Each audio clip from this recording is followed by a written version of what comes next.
So if you've been a fan of Destiny since the very first game, you'll probably know that Europa is a destination that has been heavily teased and talked about and is very much a favourite for a future DLC of the fans. Well, the coordinates have been received and Bungie are teasing that the future of Destiny comes in a live stream on June 9th, and today we're going to talk about that.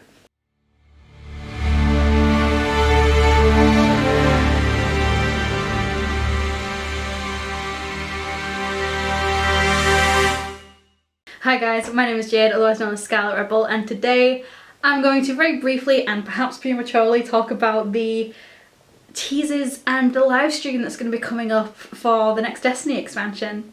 As you can tell, I'm very excited about this. If this is your first time watching my channel, hi, I'm Jade. I get irrationally excited about everything all the time, especially when it comes to Destiny. So if you're thinking to yourself, why is this girl reacting and talking about everything she likes about something that hasn't come out yet, and furthermore literally only has one legit teaser out at the moment?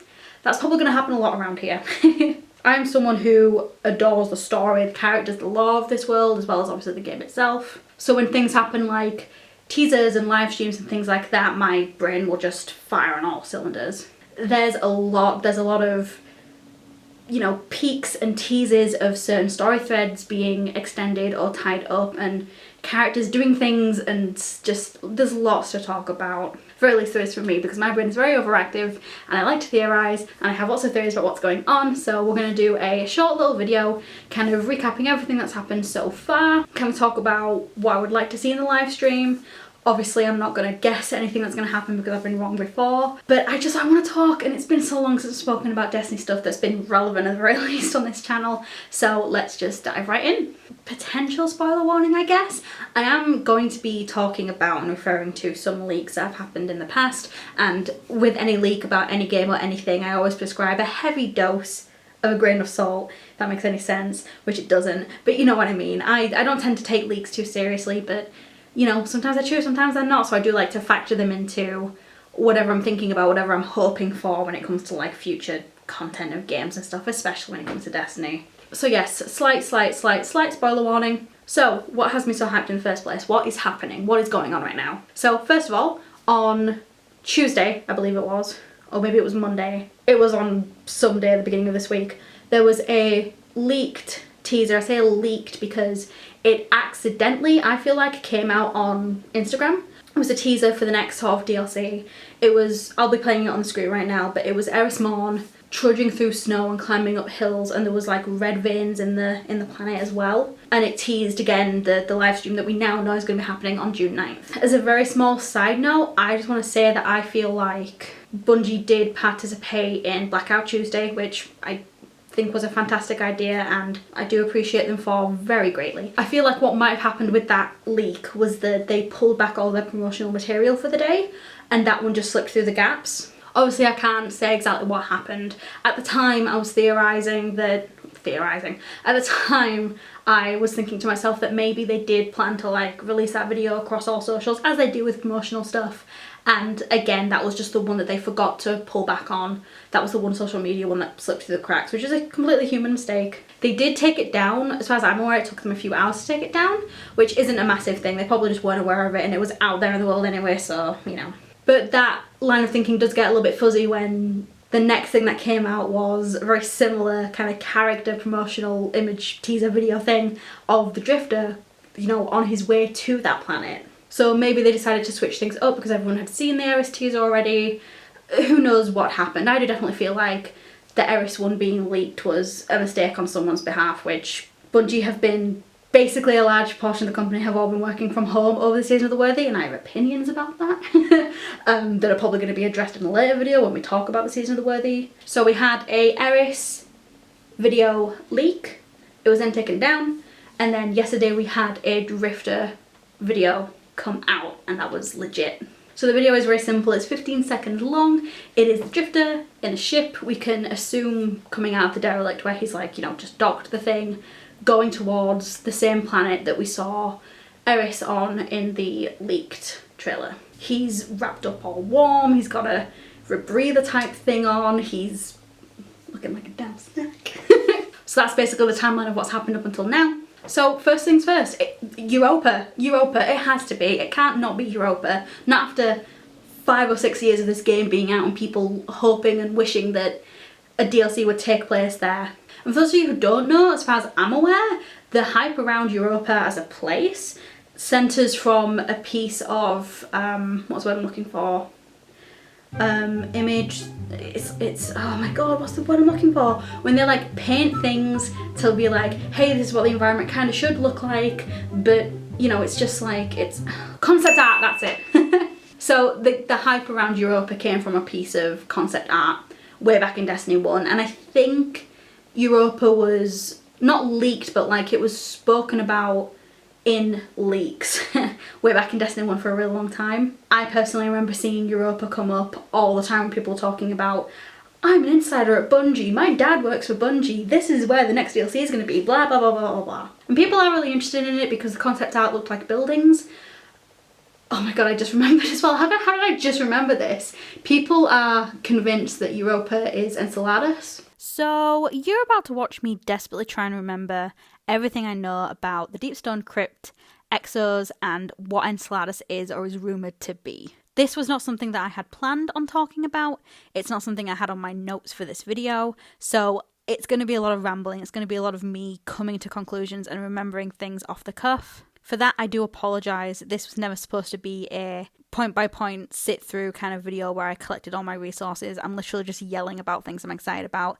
And once I started talking about this topic in true Jade fashion, I kind of couldn't stop. So on that note, you're going to hear me at some point soon forget what the Deepstone Crypt is called. I'm going to keep referring to it as the Tower. And there's going to be a lot of kind of, like I say, remembering things off the top of my head here. So please bear with. I hope you at the very least appreciate the excited energy, and I'll let you get back to the video. So for those of you who don't know, Enceladus is, it's tied very closer to the Exos. I can't remember off the top of my head exactly what it is. It's something that Jade was looking for the longest time.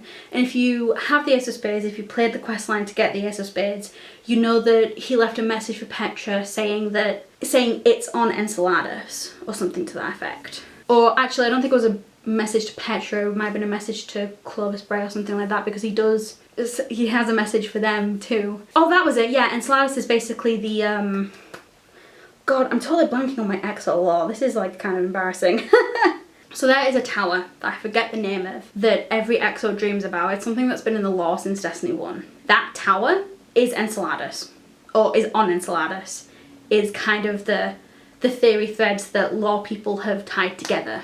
So, to bring it all the way around, Europa, in Destiny 1, people thought that Europa could be where this tower was that all the Exos were dreaming about.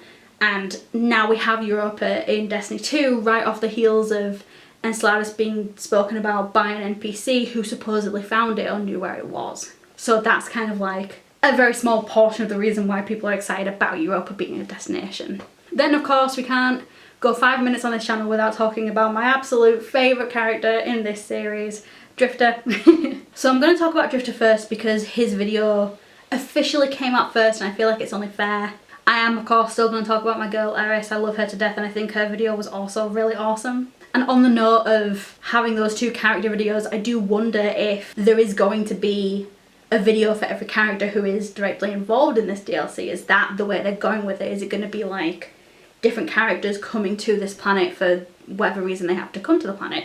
And I'll talk more about that in a little bit. Also, another small brief side note, but can someone please talk to me about Drifter's Loki imagery and tell me if I'm seeing something that isn't there? Because in this video, the first thing I thought when I saw him with that breathing thing over his mouth was that it was yet another Loki reference. And no, I'm not talking about Loki in Marvel, I'm talking about Loki from genuine Norse mythology. So, disclaimer, everything we're going to be saying about Norse mythology from here on out is very basic. There are two very different texts about Norse mythology and they are written by Christian people, so we don't know if they are the actual basic stories because they could have been rewritten to fit a more Christian narrative. However, the stories that we know of characters in Norse mythology, Loki, Thor, Odin, these are all stories that have still been told over and over and over again. So my connections here between Loki and Drifter are going to be very, very basic, but they do suit my explanation, if that makes sense. So for example, you've got Drifter's double-headed snake logo for Gambit, could very easily be a reference to Loki's son Jormungandr. He's always talking about being cold, Loki is a frost giant and he's always trying to get warm. And then in some versions of the story, Loki comes from the fire elemental plane. Drifter is very drawn to solar light. We see him using solar light more than anything else. Obviously he has that coin that goes on fire in the trailer. That's something he does in Gambit Prime. And then we have this, him wearing a mask over his mouth in a trailer for a new DLC. Now, you might be thinking to yourself, but Jade, that's a reference to Marvel, and you said you weren't talking about the Marvel Loki. However, there is a story in Norse mythology where Loki basically messes with a couple of dwarves who are weaponsmiths, and kind of in retaliation for all the bother that he gives them, because that's a theme throughout any story that features Loki in Norse mythology. In retaliation for basically all the bother that he gives them, they sew his mouth shut. So there you have it. Those are my 3 concrete reasons why the Drifter is based on Loki from Norse mythology. I also haven't looked too much into this aspect of it personally, but he does say brother and sister, which if you played God of War or watched God of War, you know that a lot of the characters in that who are from Norse mythology or of Norse descent use that as well. I do think it is in particular Mimir, but that's something that I've always thought about. There is a connection there, but again, I'd have to look more into that to know exactly why that's the case. It's something for another video and something I've wanted to talk about for a very long time, so look out for that in like a year. So anyway, my brief side note was not very brief, or a side note, and I apologise for that. However, when it comes to Drifter and his involvement in this next DLC, the reason why I'm so excited about his mere presence right now is that there were some leaks, and again, this is where the kind of grain of salt has to come in. There were some leaks that talked about how this next DLC was going to be obviously surrounding the pyramid ships that have been slowly coming into the system ever since Shadowkeep, and everyone who has been affected or influenced or is at war with or is trying to escape or defy or defeat these pyramid ships is going to be a part of this DLC. So in the leak, Drifter was mentioned, the Nine were mentioned, Mara Sov was mentioned, Kalos was mentioned, and Rasputin was mentioned. And then another huge part of this leak, and something that the community has wanted for so long, was the introduction of a darkness subclass. Now, if this part ends up being true, and we end up getting a darkness subclass, and Drifter is the one who shows it to us, I just want to put on record right now that I called that ever since Season of the Drifter. Drifter is set up to play a big part in this war against the pyramids. The Nine have basically marked him. They've said that he is going to play a big role and he cannot escape it. That was a huge part of Season of the Drifter, was that you learn his connection with the Nine was essentially them telling him, no, you can't get away from this. You need to help that Guardian or you're going to be a part of this and there's no getting away from it. As much as he might want to try.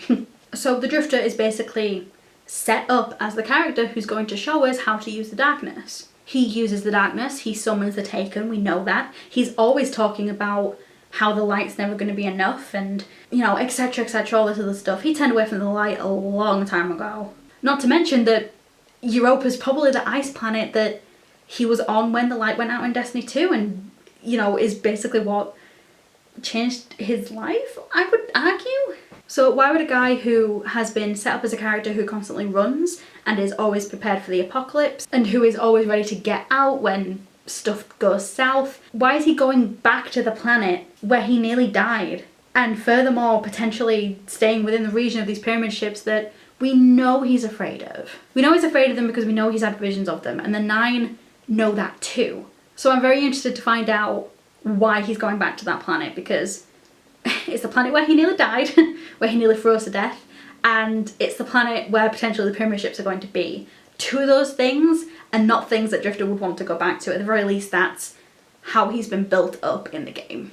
And before I move off of the topic of Drifter, if you are interested in anything I said about him being connected to the Nine, if you are interested in the Nine in general, and if you've come into this game post Shadowkeep or during Shadowkeep, or if you missed Season of the Drifter entirely, I'm not telling you to go back and play Season of the Drifter, but you have to play the Invitations of the Nine. The Invitations of the Nine are some of the best narrative content we've ever had in this game. It shows you the Drifter's past, it shows you the Emissary's past, little bits of it, it shows you their connection, it shows you more about the Nine. It's just really good stuff, and you're missing out if you don't play them, in my opinion, especially if you like the story, especially if you're interested in the story, especially if you're interested in the Drifter as a character. So, to my knowledge, and if I'm wrong, I'll put some kind of explanation up on the screen explaining how you actually do get to them, but you play the Invitations to the Nine week by week. So you've got plenty of time before the next DLC comes out. There's 9 in total, obviously,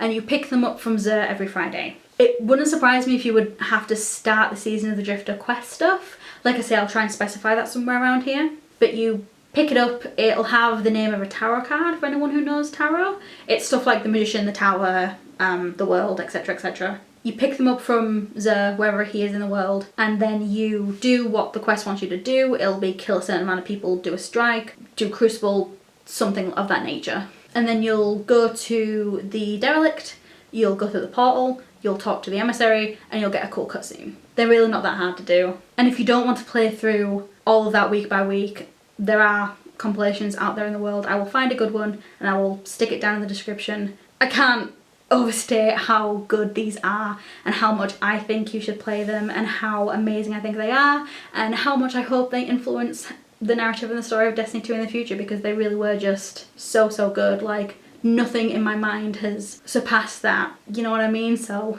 I'll stop gushing about them now, but yes, you should do that. So going again back to the leaks that happened, again, every single person affected by wanting to go to war with the pyramid ships were going to be in this DLC. So I mentioned those players before, but I'll just say them again. Marisov, Rasputin, Callus, the Nine, Drifter and Eris, they all have their own reasons for being around the pyramid ships, near the pyramid ships, wanting them dead, gone, etc. And again, because it's a leak, I'm not putting a lot of hope into that. This could just be an Eris and Drifter story. This could just be an Eris story and Drifter's here for his own reasons. However, what I will say is that if that is the case, if every single person who has been affected by these pyramid ships, who has talked about pyramid ships in their own story content, DLC content, if they're all forming together, not to work together necessarily, but they're just around at the same time, that would be so amazing. Okay, I'm worried that the camera's slightly off center because it turned off and I turned it back on again and it bumped it slightly. So I'm just putting this clip in here in case it has and it needs to be explained. And in case you're curious, and I do kind of want to make a video if this does end up being the case, about all the characters in the game who have ties to the pyramid ships and kind of what they want, what's happened to them because of them, etc, etc. Just to kind of explain that very briefly in case you're wondering why certain characters do have ties to the pyramid ships. So I mentioned before how it's not 100% clear why Drifter is going back to this planet, especially if the pyramid ships are there, because he's definitely been painted as wanting to run away from them or not be a part of anything that happens because of them. So he has a tie with them because he has seen visions of them, and the Nine are aware that he's seen visions of them. The Nine are tied to them, I want to say through Drifter. We don't really know what the Nine are yet. We can assume that they are a cosmic entity or something of that nature that are probably at war with the pyramid ships in their own right. We can guess through how much they've interacted with us and the Drifter that they do want these pyramid ships gone as much as we do. But again, anything could happen there. I will say as well, if he has changed his tune and wants to help with the pyramid ships or is going towards the planet, it would make sense as to why he stuck around post Shadowkeep, because since the Drifter happened, we learned that he was afraid of them because he was seeing them, and then Shadowkeep happened and he had nothing to say about them, and I was always just like, oh, maybe somehow he doesn't know, because if he did know, he would have jumped ship by now.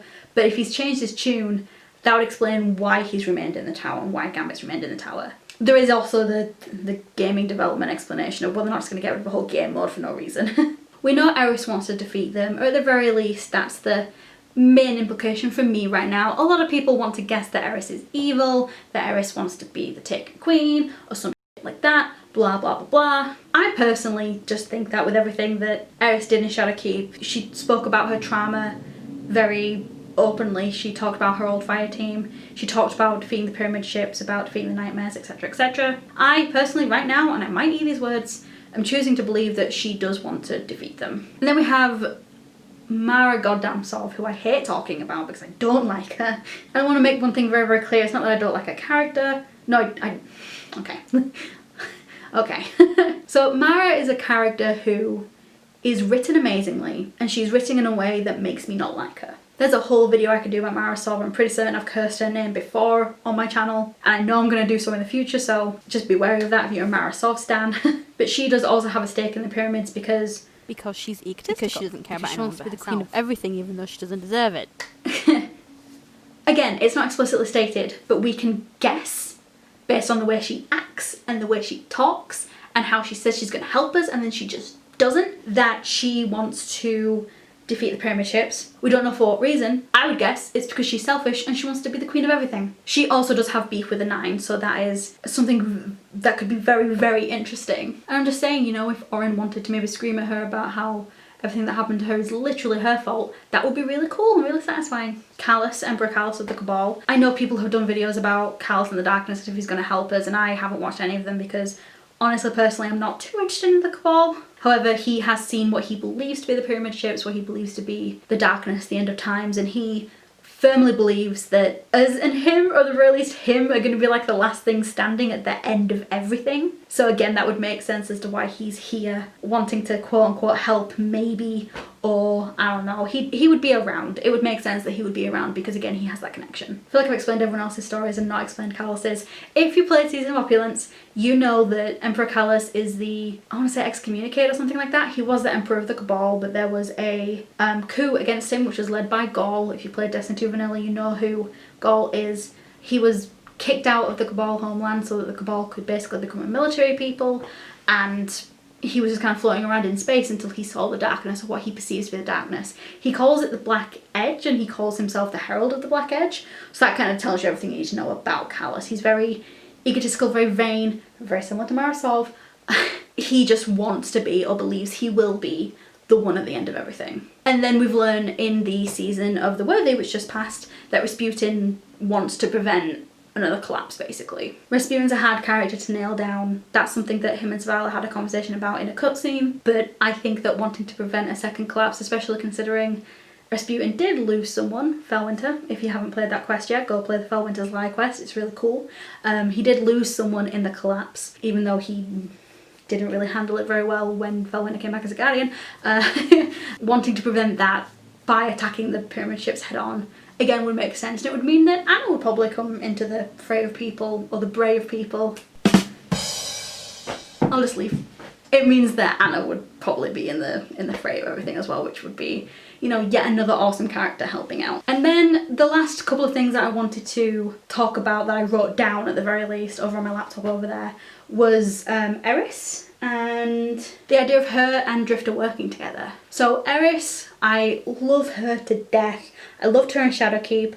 I have always loved her character. I think she's absolutely amazing. They really gave her the weight that she deserved as someone who is not going to let her trauma define her, is not going to let what happened to her keep her down, who is going to fight against that darkness and use herself and use her knowledge as something to help us to make everything better, which I just love her for. She is so determined. The fact that she's just on foot on that planet, just trudging through and like pushing up against something that looks like a barrier or a shield is just, I love her so much. This is something that someone pointed out on Tumblr, I think, but she looked so Hunter in that clip, in that promotional video.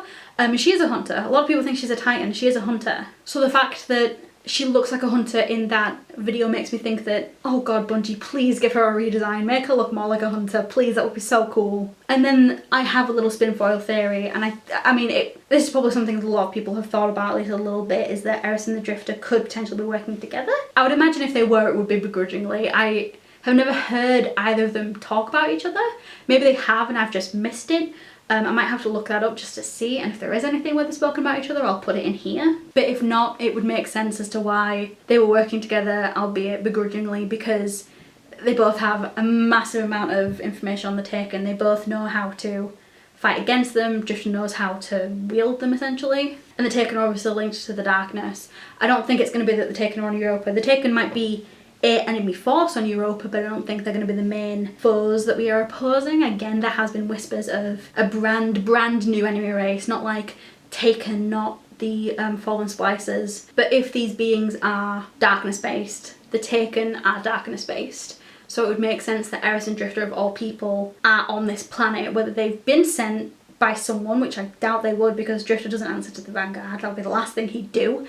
And Eris also, she does but she doesn't. She spent a long time in Destiny 1 trying to not prove herself. She's not the kind of character to be like, I'm going to prove myself. She's just going to do what she needs to do, which is one of the reasons why I love her so much. But she spent a lot of time having friction with the Vanguard in Destiny 1.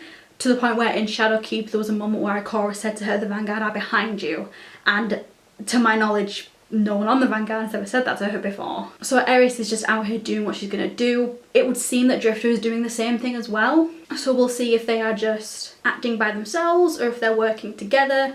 The text on the Drifter promotional video was "coordinates received" or something like that. I quoted at the beginning of the video, so I should know. It's like "coordinates received" or something like that, so I don't know, maybe they are working together. Maybe Eris beat him to it and she sent him something because she found something. It does look that way in her trailer. It looked like she was looking for something and found it and came up against a shield, which again would make sense if it was Enceladus and or the tower that all the exes dream about, which I wish I knew the name of off the top of my head. I really can't remember it.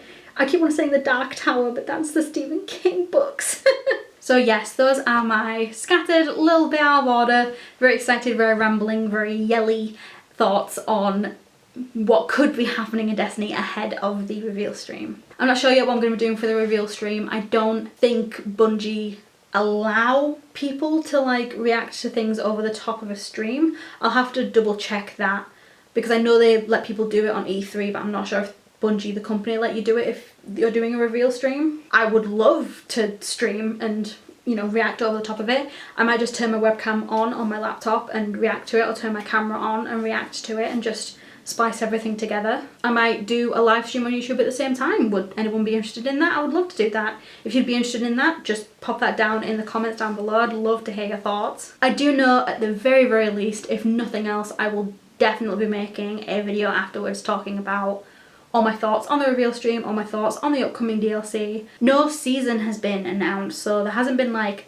a season after season of The Worthy that's been announced. Again, I do suspect that maybe that was something they were going to announce on Tuesday, but the Blackout Tuesday happened, which again, they didn't post anything on that day, which was very good of them, and I have a massive amount of respect for them for doing that. So that might be why they didn't talk about the season and they just endeavoured to talk about the season and the DLC all in one go. So who knows. So for real this time, I'm going to leave this video here. My name is Jade, otherwise known as ScarletRebel, and this channel is a place for me to very excitedly talk about everything that I'm into, from games like Destiny to makeup to music, comic books, D&D films, all kinds of things. Please consider following me here, subscribing, or following me on my socials. They will all be down in the description. I hope you like this video. I hope you're as excited for this next DLC that we don't have the name for as I am, enough to make a whole video about it.